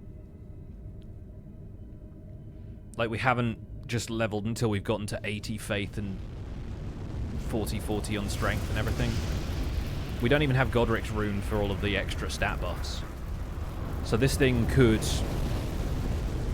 absolutely crush, but you'd have to get to like level 200 or something to have like ideal stat investment. Of death is unbound. But that'd be like New Game Plus, so. Here we go. The cutscene lasts longer than Maliketh did? Yeah, it kinda does. Kinda does. I like this cutscene as well. It shows off the character. And this is an unusual armor set for us. I never use the Aesir coat because I never fight Rykard. You'll notice the emblem on the Aesir coat is the one that Gideon has above his head when he casts that debuff on you. It is very much his sigil, his brand of magic. You do the same ending for each playthrough? Most of the time. I have done Rani's ending a couple of times because the intelligence-based playthroughs, you typically end up going and doing Rani's quest for a couple of extra spells and buffs and talismans and things. We did Fears for the all bosses playthrough because we had fought all the bosses, including Lich Dragon Fortisax, so we had the opportunity to do Fears ending. We did Dung Eater's ending for the randomizer because I got the Mending Rune by accident because it was a randomizer, and also Dung Eater as a summon helped us through the final fight, which was Valiant Gargoyles. So we've done Frenzied Flame at least once, possibly twice as well. So we've done all of the endings except for Gold Masks because it's just not on any of the quest lines. It's not along any of the natural paths for any of the weapons that we've been doing. But I'll probably end up doing Gold Masks for any weapons that feel relevant to it, like all of the Golden Order stuff.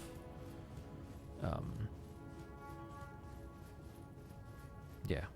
Like Golden Epitaph, Golden Order Greatsword, any of those. Possibly even the incantation-based, like the Finger Seal run or whatever.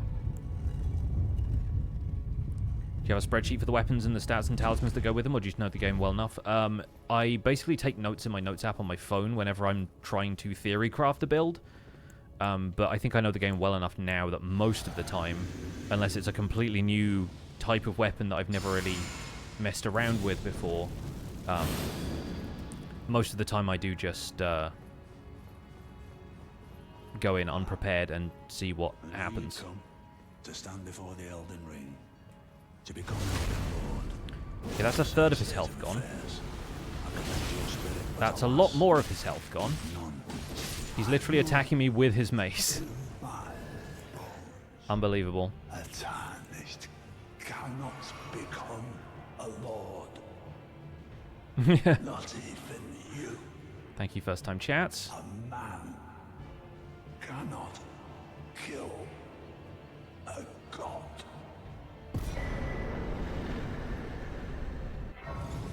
Gideon monologued for longer than he was alive.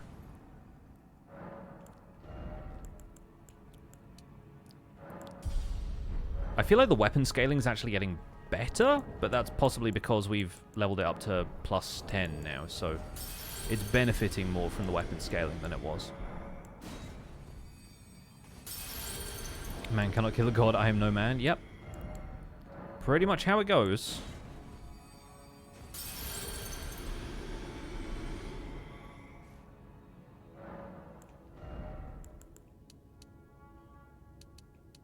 Yeah, I think we're going to continue benefiting from the scaling on this. Whatever we decide to invest in. What about my weird snake sword? Can that kill a god? Yeah, you're assuming I'm going to kill a god with my bare hands, which is definitely the Hoarah Loux approach. That fight's going to be interesting, too. We did pretty well against Godfrey the first time around. Yes, technically we might be multiple people at this point. It's true.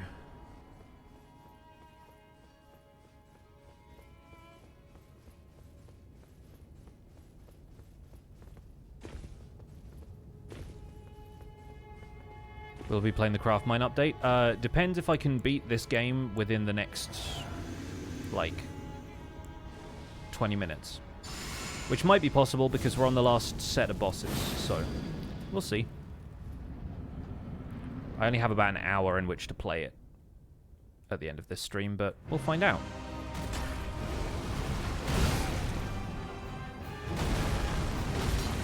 Okay, this was a little bit presumptuous of me to begin with. I presume that he was just going to let me hit him with this. Which he is twice in a row, which is quite nice.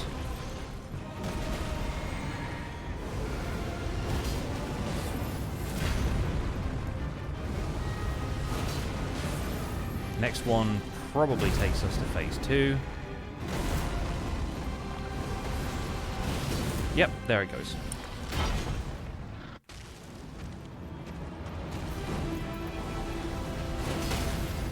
Nice. Okay, this is absurd. One more take his flames, and he's dead. Right. Okay, yeah, we're playing the Craft Mine update. There's no way. Befits a crown.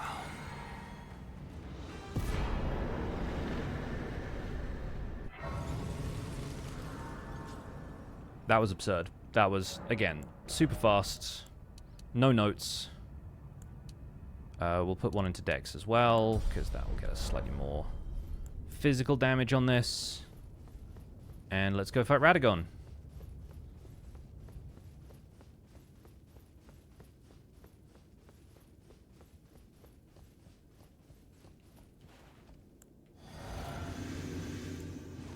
Let's do all the buffs out here.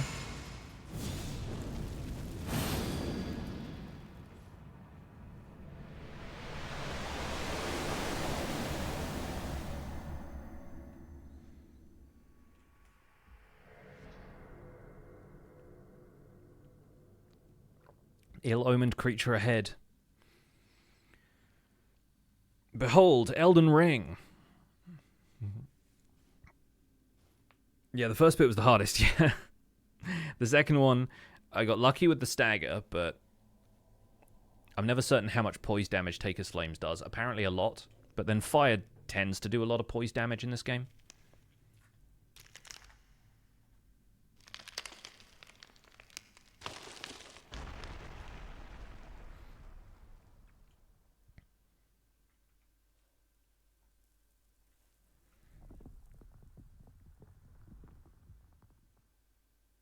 Touch the withered arm.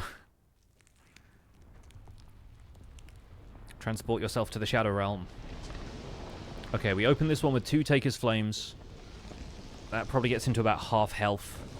We'll see where we go from there. Yeah, fire weakness is going to be absurd in this. Considering how much buff I just applied to it, with Fire Scorpion Charm, the mixed physic tier.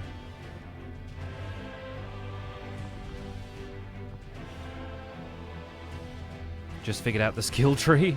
Interesting.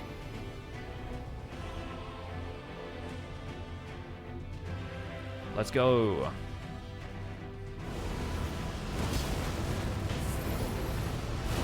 There we go. About half health. Oh, he parries it. Interesting. Didn't realize he could parry that, weirdly. I don't think of it as a projectile, but I suppose it is.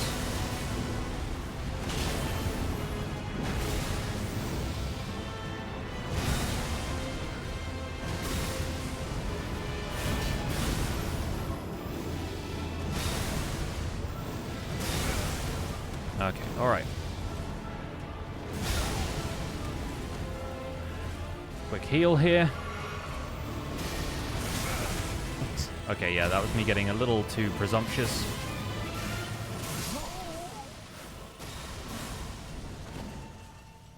So, what we've learned is that it does melt Radagon, but he can parry it, and the timing is a little difficult after that.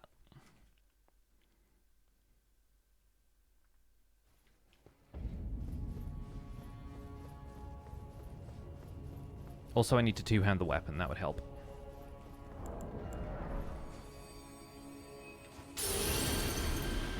He does have a lot of attacks that come out quite quickly, so getting the right timing on that is perhaps a little awkward.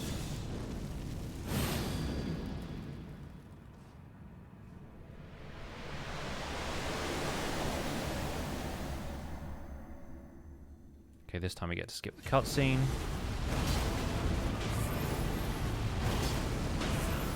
And that time he let us hit him twice, so that's nice. That's how I expected the first one to go.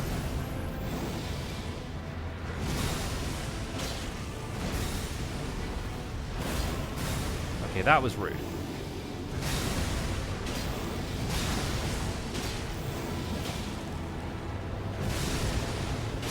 Cool. Good fight. Really don't need to drink the blue flask there, but we'll do it anyway.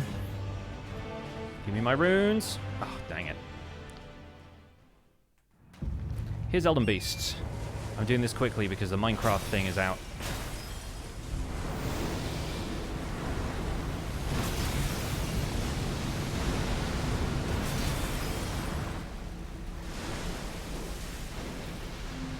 Alright, we missed with that one, but that's okay. Rings to start with.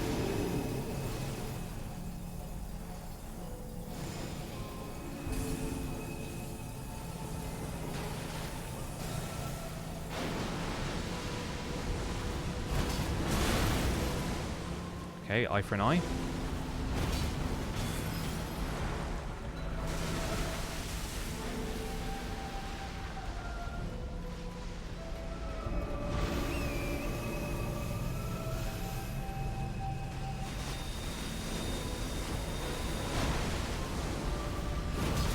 I'll have that health back, thank you.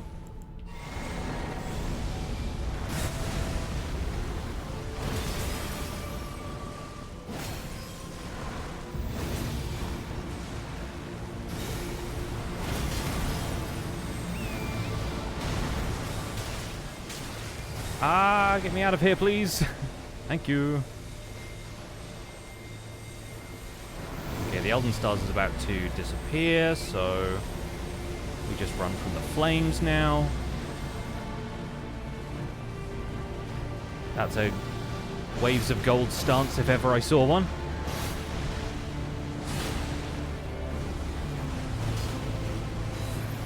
Oh, it's so nice being able to hit him from range with that.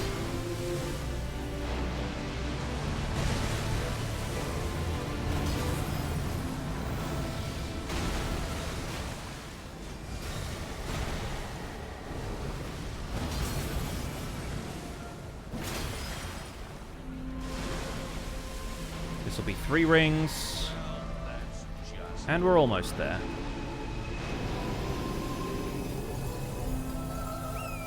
Chris Master, thanks so much for the Prime sub.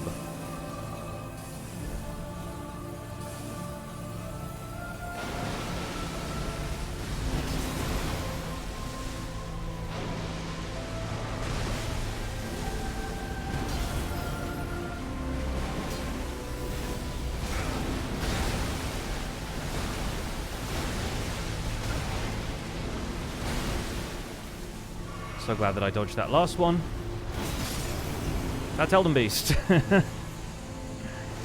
Blasphemous Blade is, as expected, an absolute beast of a weapon. That was just over 4.5 hours. GG. I don't think that's our fastest time yet, but that's pretty fast.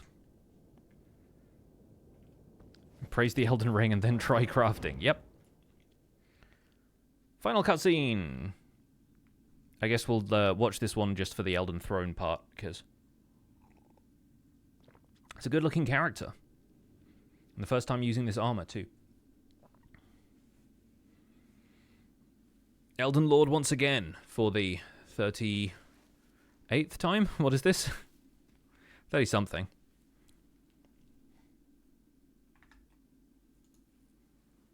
Third.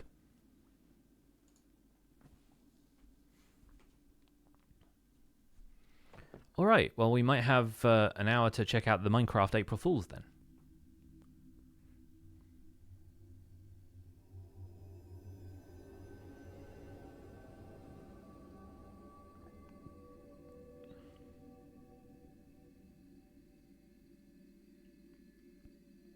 In what will be my third stream of the day.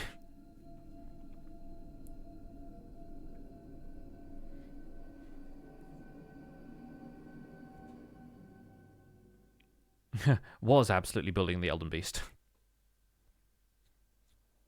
The fallen leaves tell a story of how a tarnished became Elden Lord.